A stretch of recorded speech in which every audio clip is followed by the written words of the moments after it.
Hello, welcome to A March for the Ages. I'm Taniya Frazier from Brewbaker Technology Magnet High School, and our guest today is Mrs. Evelyn Wilson. So, Miss Wilson, tell me about yourself. Like you said, I'm Evelyn Wilson, and I'm a native Montgomeryan. I graduated from the schools of Montgomery, and I retired from Maxwell Air Force Base as a civilian employee. I'm married, 2 children, and my husband and I both are empty nesters and happily retired. Okay, that's great. What was your childhood like? I have to say it was wonderful. I had a wonderful mother and wonderful father. Um, where I lived, it was a community, and all the neighbors knew each other, and we attended church and just had good family times. Okay. Have you faced any challenges in your adult life that are similar to the ones you experienced when you were younger? Yes, I did. My first employment, prior to that, you had to take a typing test with the state to be employed in the clerical field. And I went to the employment office where the test was given. I was the only black in that testing, and I was given the test one time, called by name, and dismissed. And before I could exit the front office, I heard them giving the test again. And I knew that was unfair, but being the age that I was and the maturity level I was, I didn't know what to do, so I just chalked it up to I'll try again somewhere else. Okay. What do you remember most about the Civil Rights Movement? Um, as a junior high school student, it was an exciting time. I would sit and listen to the adults and the things that they talked about, and I would go to the different churches in our area where Martin Luther King would be speaking, where they would hold meetings at the Montgomery Improvement Association office. I just wanted to be there. It was just new, it was exciting, and I wanted to be a part of it. That's great. When was the turning point that you realized that this was the movement you wanted to support?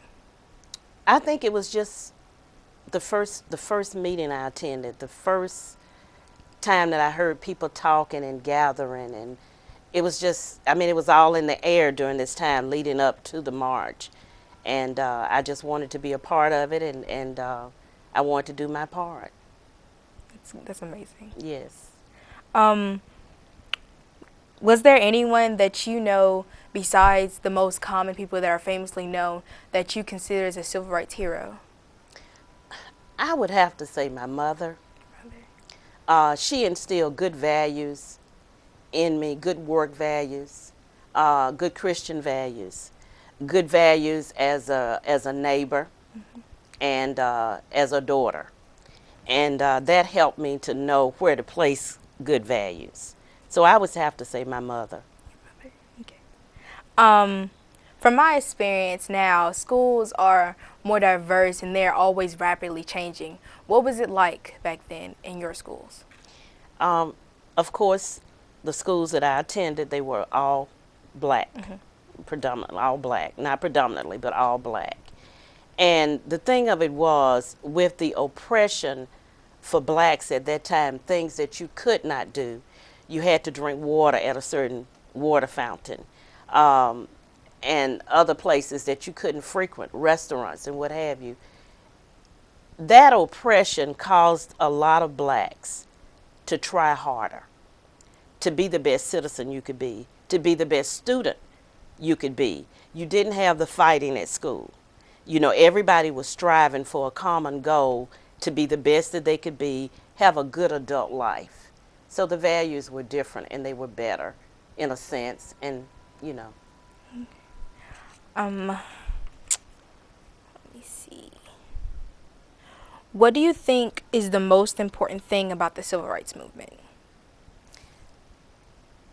Love, the coming together of different people. Recently I attended a city function, and I met a lady who worked in the governor's office. And I was talking at the table about the fact that I had marched, you know, to the Capitol. And this lady was white. And she explained to me that her family went to Selma to join the march from Selma to Montgomery. And that is one thing that's important, is that it wasn't just blacks who were marching. It wasn't just about that. It was about oppression anywhere. And that was the beauty of it. And I think that stands out a lot for me. Okay. What do you think will be in store for us in the future as far as race being an issue? Um, the best way to answer that is whatever foundation that's laid today. Where do we go from here? That's the best way I can answer that. It's going to be what's put in by the youth of today, and what's left behind by the older people like myself. What are you sharing with the younger people, and how are you impacting their life about racism and diversity? Most definitely. Have you ever thought when you were younger that you would be the leader that you are today? No way. No way. Believe it or not, and a lot of people wouldn't believe this about me, but I was shy. I didn't have a lot of self-esteem about my abilities. But my mother told me something that stuck with me, that all that you are right now is not necessarily all that you're going to be. Be the best that you can and put your best foot forward, and that's all you can do. So, no, I did not. And I've surpassed my own expectations in a lot of areas. I recall that you said how the communities were together and that they all believed in one thing. And do you think, like, from back then to now, what has changed the most and what has changed the least? One is communities have changed. Where you live has changed in that you can live right next door to someone and you don't know them, regardless of their race. Communities don't work together to do like they should in certain areas of the city, and that element is missing. That coming together as a community, that's missing. Okay. What do you believe young individuals today should focus on pertaining to this matter? Learn as much as you can about the past, from different aspects, from different people, not just Dr. King, not just Rosa Parks, but some of the others. There are some that are not talked about as much that played a part. Someone once said it took all of that to bring about what did happen with the march. So just learn as much as you can about the past. Like someone said, how do you know where you're going if you don't know where you've been? So history is important. What actions do you believe need to be taken so that we all may live in a better and more healthier community? Care about your fellow man. Don't judge first, but just care about them. My motto for living is that if you lift someone else up, you'll be lifted also. So you just love one another and just help one another. Okay. From what you have experienced, do you continue to tell people, like advise them on how they should be rather than what the students were back in the day as young individuals? Yes, I do. Yes, I do. I'm known for giving my advice freely, with young people especially, and it's because they're growing and they don't know where the older generation has been. Um, Anyone that's working now that's young, what has happened, they are following behind the racism that I had to experience and overcome. And I tell them, be humble, respect your fellow man, be the best employee you can be the best student that you can be, put your best foot forward, and plan well. And above all, get an education. Okay. Have you, from previous accidents or events, like the cases with Brown, and what I'm trying to say is, do you think, like, from the accidents that are happening, do you think they could have been prevented? as far as race cases nowadays? Um, I'm not sure. My husband has a saying, he says all the time that things happen for a reason. And how do you know what it's like to really have love if you've never had hate? So I don't know. I'm not sure that things would have been different. But all we can do now is look to the future and make every effort that we don't repeat the mistakes of the past when it came to the problems that we had. Do you share your experiences with your children? Yes, I do. Sometimes more than they want, but yes, I do. That's great. Um, do you believe that there is a time where we can all overcome this issue? The issue of racism? Yes.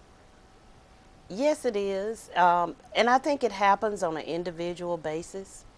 And I see great strides now in improvement when it comes to racism. You know, there are a lot of children of both races or different races that it's new to them. They don't understand that concept. I just happen to be a place in my life where I lived through and I experienced it. Even my own children, the experiences I had, they cannot relate, you know, to it. But we can overcome it, and I can't say when, but it should be an ongoing journey to eradicate racism and discrimination. Yes.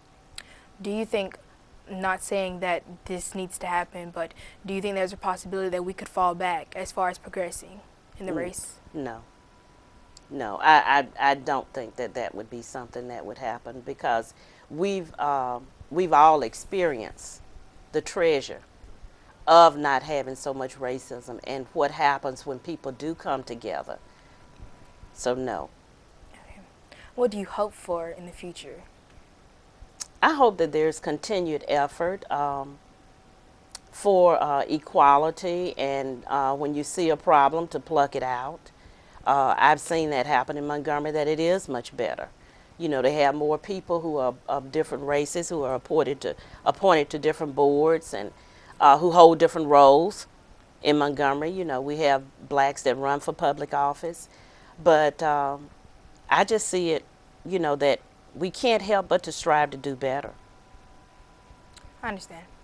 Do you, is there a moment from in the civil rights movement that you would wish to share that most people don't know? Like, from my experiences, the only thing I know is based on a history book. Mm-hmm. But is there anything that you have experienced or that you have witnessed that is not commonly known for everyone? Well, I think I often speak about the march itself. I was a student at Lovelace, and we left the classroom and joined the marches when they came from St. Jude and came the route right by our school. And we went over to the Montgomery Improvement Association office, which was across the street, and joined the marchers.